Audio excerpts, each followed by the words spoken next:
Hey dudes, and welcome to the pit. Did someone say Halloween party? For sure, I've never actually been invited to one before, so I thought I'm gonna host my own, and there's gonna be over 1,000 people attending this one, so take that, mum. Is it the best party in Australia? Probably not, but there's only one rule at a Leftover Culture Review Halloween party, and that really is BYO soda. So guys, now's the time to arm yourself against the ghosts, the ghouls, the zombies, the vampires, the gremlins, and any other nasties you can imagine.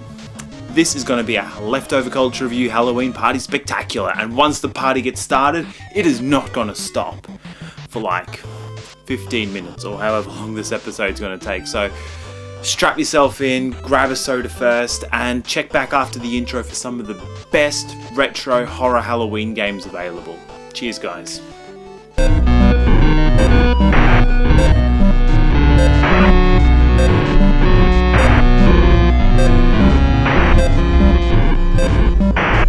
So chances are, if you're watching my show, you're very clever, very switched on, probably incredibly good looking, and you already know about Zombies Ate My Neighbors, an absolute classic horror themed party game for nearly every occasion.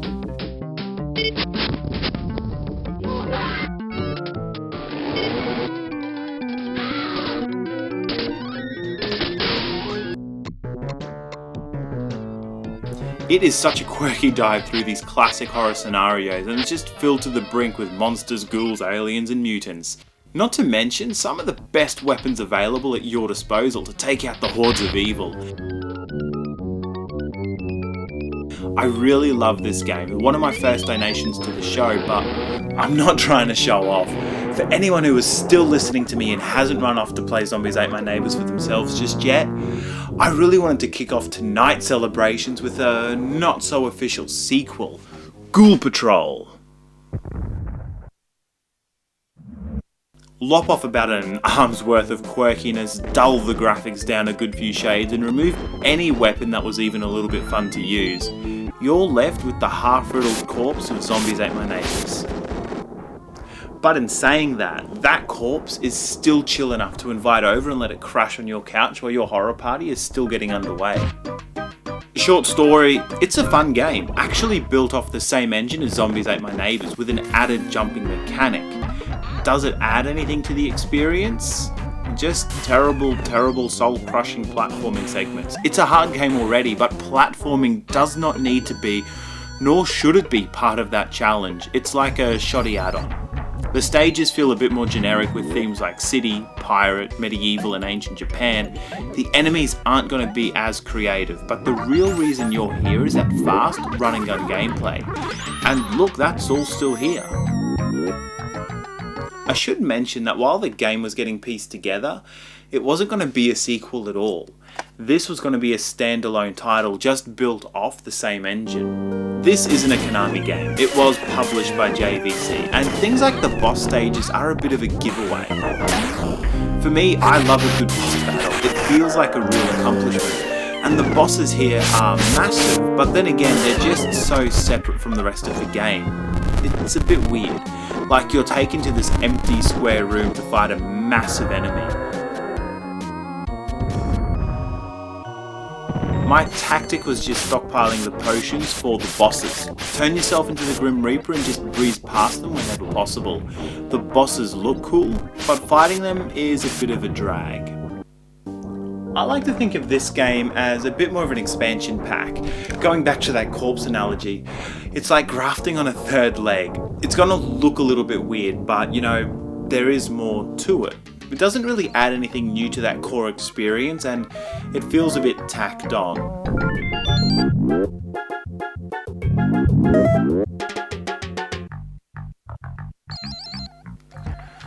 Alright, that's about all the Super Nintendo we can have on the show. Alright guys, it's time to crank this party up to 32 bits, that is. This is the Sega Saturn Stunner. It's not a real gun, you could probably tell by the digital effects I had to add to the Super Nintendo, but when it comes to taking out the hordes of the undead on the Sega Saturn, it's my number one choice. Ugh.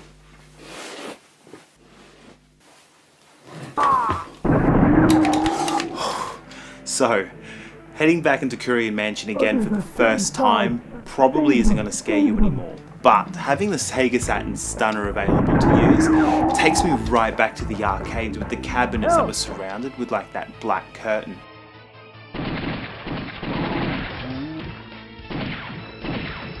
One thing worth digging this game up for after all these years are the multiple routes and endings.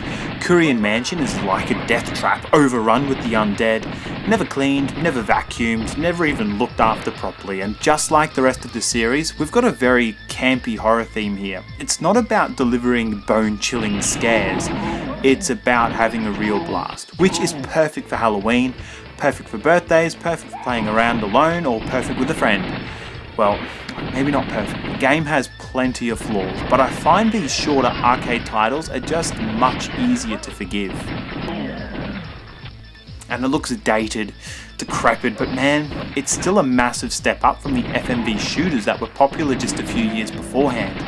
And honestly, I don't think the gameplay suffers because of the graphics either.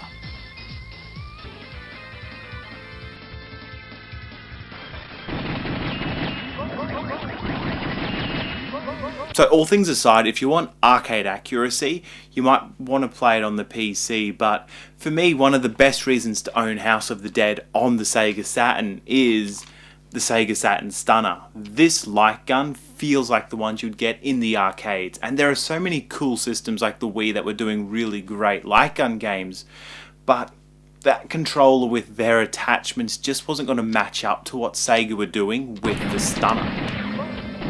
So House of the Dead is still fun to play on your own. I really enjoy it, especially because I get a gun. Of course, it'd be more fun with 2 guns, but there was one other Sega Saturn game with a really cool horror theme that I wanted to check out.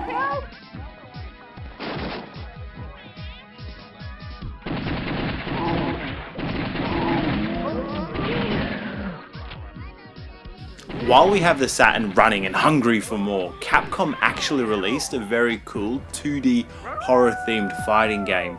In Japan, it was called Vampire Hunter. If you've ever played Street Fighter 2, man, what freaking redundant sentence. It's like Street Fighter with monsters. Some of these dudes and ladies you may recognize from their SNK vs Capcom and Marvel vs Capcom games, but man, what's to say? The game itself has a really distinct horror theme. Unlike those mashed up versus games, everything here works really well together. I can't comment much on the fighting mechanics. It's a Capcom game. It's fun, it's flashy, and it looks great on the Saturn. The movesets themselves are really imaginative, and they match the characters' monster themes with the nimble, the mid-range, and the heavy fighting styles. It's just a really fun fighting game. And that's what stands out for me.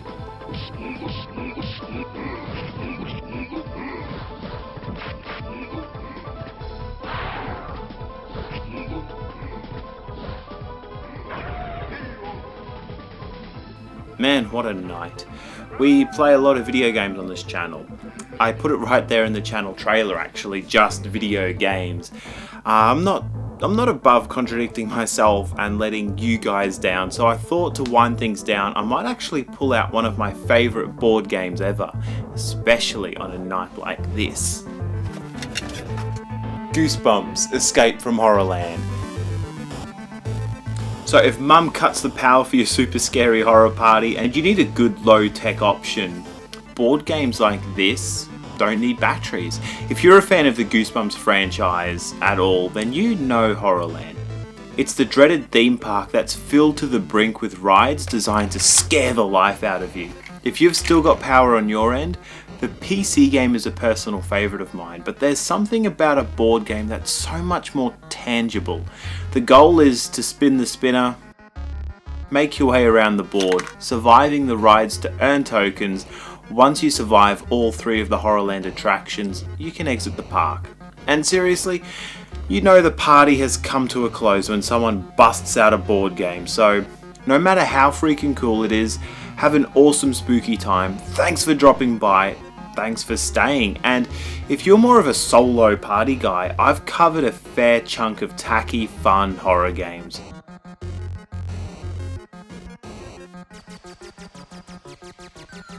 and over on the Leftovers channel, we've been taking a look at some of the Mighty Max horror heads this month. Well worth checking out if you like watching a grown man in his room playing with little play sets. But you just got a serving of the bone-chillingest, horror-festeriest, down under Halloween party ever. Thanks for stopping by. Stay tuned for more leftover culture and get out.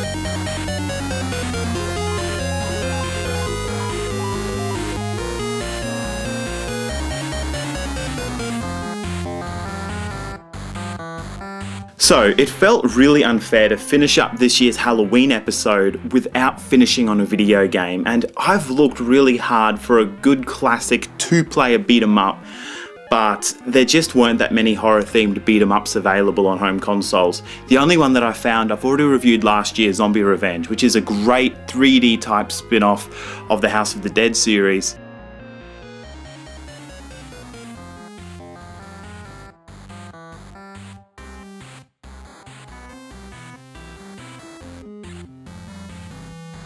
I say great, it's a shallow game, it's not going to really blow your mind, but at the same time it does everything that I really want to see in a beat 'em up, so I had a lot of fun playing it. Finding a retro style 2D one proved a lot more challenging, and I ended up looking to the Beats of Rage engine. Beats of Rage is a game engine that allows people to recreate those classic 2D beat-em-ups like Final Fight and Streets of Rage, and there's some really awesome games coming out on it. One that really caught my eye was a remake of the classic Data East beat-em-up Night Slashers. So Night Slashers was a classic 2D beat-em-up from Data East featuring those monsters and the zombies that I really wanted to see. It was never released for home console, so what someone's done is they've taken Night Slashers, they've taken the sprites, the backgrounds, they've basically remade the game in the Beats of Rage engine, so anyone can play it on a PC. You can use a keyboard. I'm actually using the Neo Geo X arcade stick, and it's 2 players. There's a few extra characters from the original arcade release, as well as a few extra monsters and sprites. So awesome game. I had a lot of fun with it. I really think you guys will appreciate it as well. So check it out if you're interested in a more 2D style horror game. But anyway guys, thank you so much for watching. If you do know of any other Beats of Rage games worth checking out, then please leave them in the comments, because it is such a cool idea. But I'm going to let the gameplay play out for the credits. Thank you for stopping by, and catch you next time for some more leftover culture. Cheers guys.